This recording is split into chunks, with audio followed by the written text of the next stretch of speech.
મિત્રો, શું તમે પણ એવું માનો છો કે તમારું નસીબ ખરાબ છે, તમારા વિરોધીઓ બહુ શક્તિશાળી છે, અથવા સરકાર કે સિસ્ટમ તમને આગળ વધવા નથી દેતી?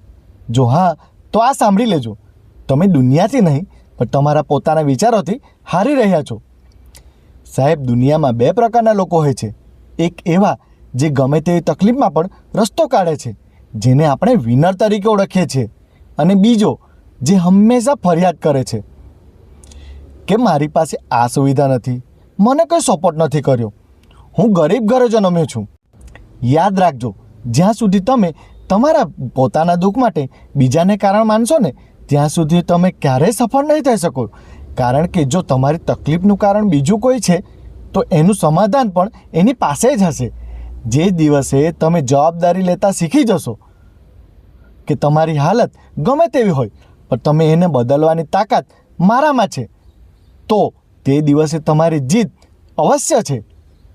ફરિયાદ કરવાથી સંઘર્ષ ઓછો નથી થતો, તમારી હિંમત જરૂર ઓછી થઈ જાય છે. બિચારા બનીને સહાનુભૂતિ મેળવવા કરતાં બેફામ મહેનત કરી સફળતા મેળવો.